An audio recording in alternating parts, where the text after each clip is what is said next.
अच्छा, जो इस एक्सपेरिमेंट में हमने बैंड गैप डिटरमिन करना है जर्मेनियम का। ये जर्मेनियम आपको पता है कि ये सेमीकंडक्टर मटेरियल है और इसका band gap in between exist करता है मेटल्स के और इंसुलेटर्स के दरमियान। मसलन अगर मेटल्स की बात करें तो मेटल्स में या सेमीकंडक्टर और फिर आखिर पे आता है इंसुलेटर।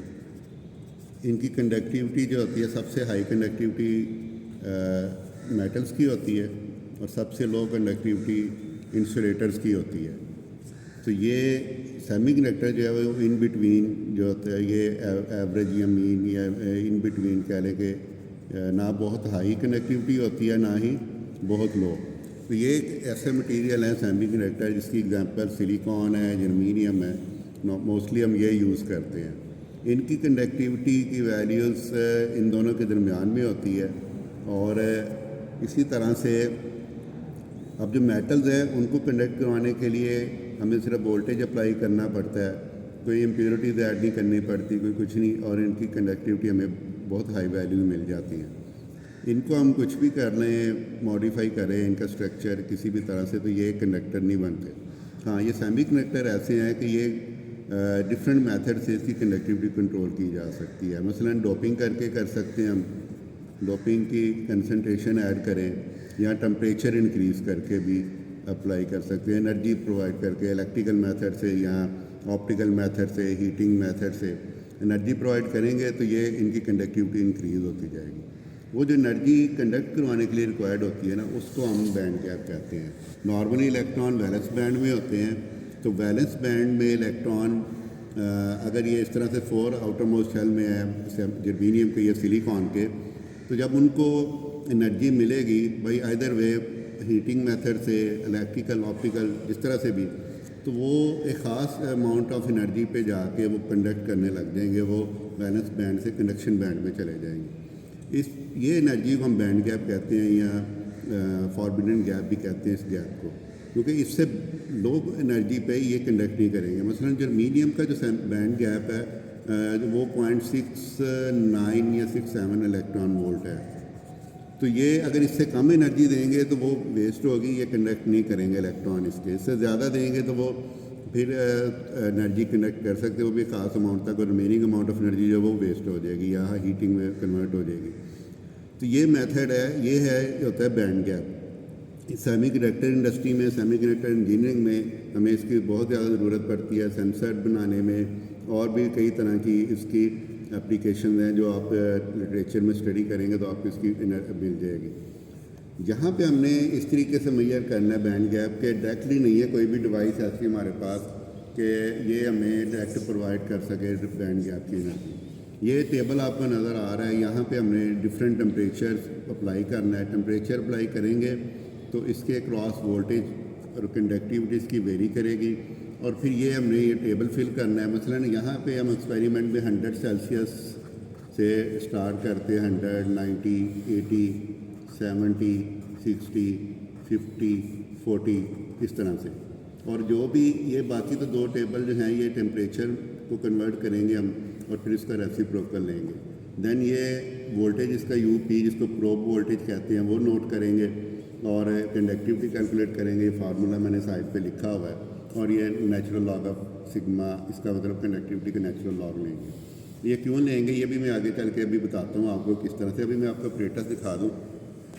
ये अपरेटस यूज़ कर रहे हैं हम। ये जो पावर सप्लाई है ये डीसी कन्वर्टर है, 12 वोल्ट पावर सप्लाई इसको, इस डिवाइस को चाहिए। ये जो ब्लैक कलर की डिवाइस है ना, इसको कहते हैं हॉल प्रोब। यहाँ पे इसका नाम लिखा हुआ है, हॉल प्रोब इसका डिवाइस का नाम है। और ये जो कलर आप, ये जो आपको बोर्ड नज़र आ रहा है येलो कलर का, इसको कहते हैं जर्मेनियम कैरिंग बोर्ड। ये जो डिवाइस, ये जो लगा हुआ मटेरियल, ये जर्मेनियम है, और इसके ये सर्किट हैं, स्विच इसके अंदर ही सर्किट हैं। जब इसमें से करंट, जी इसका हीटिंग मेथड भी है इस डिवाइस में। यहाँ पे इसके बैक साइड पे देखें अगर आपको, ये एक स्विच नज़र आता है, बटन नज़र आता है जो हीटर का है। बाकी हम इसके अभी जो फंक्शन है इस डिवाइस के वो नहीं हम यूज़ कर रहे, जस्ट हमने इसको, ये जो बटन है ये डिस्प्ले का है, यहाँ से हम इसका करंट और टेम्परेचर को चेंज करके देख सकते हैं। हमने करंट एक फ़िक्स अमाउंट ऑफ करंट देना होता है इसको, यहाँ पे 5 मिली एम्पेयर या 6 मिली एम्पेयर के दरमियान फ्लक्चुएट कर रहा है, तो इससे ज़्यादा नहीं हम करंट देते। यहाँ से इसको ये नॉब है जिससे करंट नोट कंट्रोल करते हैं, और ये टेम्परेचर जो है वो हीटिंग मेथड से इसको इंक्रीज़ करेंगे, देन उसको हम डिक्रीज़ होने देंगे ऑटोमेटिकली, और हर टेम्परेचर के ऊपर इसकी वोल्टेज की वैल्यू नोट करेंगे। ये प्रोसेस इसके अंदर इस वक्त हो रहा है। ये वोल्ट करंट क्यों अप्लाई करना है, ताकि उसके एक फिक्स अमाउंट एक्सटर्नल करंट हम इक्वल टू IR के थ्रू से हम इसको फिक्स अमाउंट करंट दे देंगे। अब उसके बाद जैसे जैसे टेम्परेचर चेंज होता जाएगा उसकी कंडक्टिविटी चेंज होती जाएगी, एंड मीन्स कि उसमें करंट का फ्लो ईजी होता जाएगा, और वो हम फिर यहाँ से कंडक्टिविटी कैलकुलेट करेंगे इस फार्मूला से। इस फार्मूला से कंडक्टिविटी कैलकुलेट करेंगे। L/A का मतलब है length and area of the germanium specimen. ये मैनुअल में लिखा हुआ है, फिक्स है, ये चेंज नहीं होगा। दूसरा है I और UP। I भी करंट भी हमने 5 मिली एम्पेयर फिक्स हमने रखा हुआ है इसमें, तो 5 मिली एम्पेयर जो है ये इसको हमने चेंज नहीं करना। ये 5 × 10⁻³ एम्पेयर ये हमने पुट करनी है वैल्यूज इक्वेशन में। और U जो है ना वो यहाँ से हमें जो भी मल्टीमीटर से वैल्यूज जैसे जैसे हम टेम्परेचर चेंज करते जाएंगे ये वोल्टेज चेंज होता जाएगा। तो इस इक्वेशन में सिर्फ वोल्टेज चेंज करने से हमें इसकी कंडक्टिविटी इंक्रीज मिलता जाएगा हमें। फिर हमने इस इक्वेशन को सॉल्व करना है। ये जो इक्वेशन है कंडक्टिविटी की, इसको इसमें से बैंड गैप, ये EG जो है ना ये बैंड गैप है, ये हमने निकालना है। अब क्योंकि ये एक्सपोनेंट इन्वॉल्व है इसमें, तो इसलिए इसको सॉल्व करने के लिए हमें नेचुरल लॉग लेना पड़ेगा। जब नेचुरल लॉग लेंगे दोनों साइड पे, ये इस तरीके से हम इक्वेशन को सॉल्व करेंगे। ये मैनुअल में सॉल्व की हुई है, मैं भी यहाँ पे कर देता हूँ। तो ये इक्वेशन है। इसमें जब लॉग लेते हैं तो आपको पता है कि लॉग के अंदर प्रोडक्ट अगर हो तो वो सम में कन्वर्ट हो जाता है, और इसको हमने लॉग ऑफ सिग्मा, और ये सम में कन्वर्ट हो गया तो ये कैंसिल हो गया, एक्सपोनेंट और लॉगरिथम कैंसिल हो गया। हमारे पास बचा है -EG/2K। मैं इसको 1/T को भी अलग लिख देता हूँ क्योंकि यही वेरिएबल है। बाकी K की वैल्यू बोल्ट्जमैन कांस्टेंट है, ये भी कांस्टेंट है। EG की वैल्यू हमने फाइंड करनी है। अब ये जो इक्वेशन है इसका कंपेरिजन करें तो ये इक्वेशन ऑफ स्ट्रेट लाइन बनती है mx + c। यहाँ पे y जो है वो लॉग ऑफ सिग्मा है, कनेक्टिविटी का नेचुरल लॉग। x जो है वो 1/T है, और m जो है वो है -EG/2K। तो ये इस तरह से हमें ये जो डाटा मिलेगा ना हमें सारा ये। बाकी अब स्लोप कहाँ से आएगी? स्लोप हमने नेचुरल लॉग की वैल्यू और x की वैल्यू जो 1/T है, ये जो टेबल से हमें मिल रहा है, यहाँ से हमने कैलकुलेट करके इस इक्वेशन में ये ग्राफ ड्रॉ करना है। फिर हमने जो भी डाटा हमें मिलेगा, आप ग्राफ ड्रॉ करके देखेंगे, फोर्थ क्वाड्रेंट में ग्राफ आएगा। y एक्सिस के ऊपर लॉग ऑफ सिग्मा होगा, x एक्सिस के ऊपर 1/T होगा। तो ये ग्राफ हमारे पास इस तरह का स्ट्रेट लाइन ग्राफ आएगा, और वहाँ से हमने इसकी स्लोप कैलकुलेट करनी है। कोई से भी 2 पॉइंट सेलेक्ट कर लेने आपने लाइन के ऊपर, ये x1 y1 और ये x2 तो y2 हो जाएगा।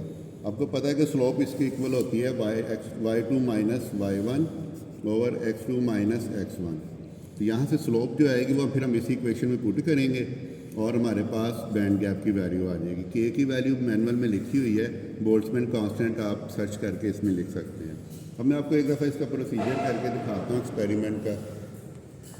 तो ये यहाँ पे इसको ऑन करें, ये मैंने ऑन किया है। ये टेम्परेचर आप देखेंगे इसका टेम्परेचर इंक्रीज़ होना शुरू हो गया। तो जैसे जैसे इसका टेम्परेचर बढ़ रहा है, ये इसका मैनुअल जो है ना, मैनुअल इसका कम हो, इसका वोल्टेज जो है ना कम होती जा रही है वैल्यू।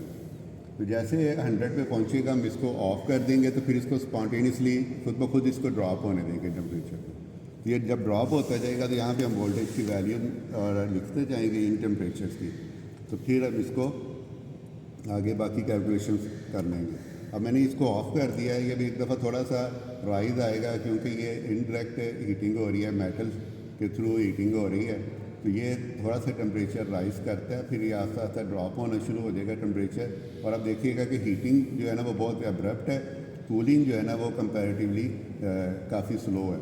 तो वो अब ये बड़ा स्लोली टेम्परेचर ड्रॉप होगा, इसलिए फिर इजीली रीडिंग वोल्टेज की और ये टेम्परेचर की रीडिंग नोट कर सकते हैं। इस तरह जब 100 पे आएगा तो वो 100 पे हम नोट कर लेंगे वोल्टेज की वैल्यू। अभी मैं आपको कुछ रीडिंग नोट करके दिखाता हूँ। 0.24 इस तरह चंद 2 से 4 मिनट और लगेंगे और आपकी ये सारी रीडिंग जो है कंप्लीट हो जाएंगी और आप फिर बाकी की कैलकुलेशन कंप्लीट करके आप इसको कंटिन्यू कर सकते हैं। और ये ग्राफ बना के टेबल कंप्लीट करें, फिर ग्राफ बनाएं और फिर इसको आप 0.34 इस तरीके से आप ये करते जाएं, ठीक है। सो बाकी की फिर वैल्यूज़ आप इसकी परफॉर्म कर लें, रीडिंग ले लें इनकी। मैं एक और रीडिंग लिख लेता हूँ।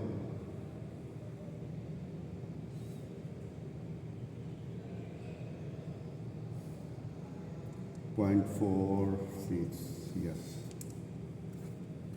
चलिए बाकी आप इसकी फिर रीडिंग आप कंप्लीट खुद कर लीजिएगा। ये प्रोसीजर मैंने आपको बता दिया, मैनुअल आप पढ़ के इसको एक्सपेरिमेंट को कंप्लीट कर लें।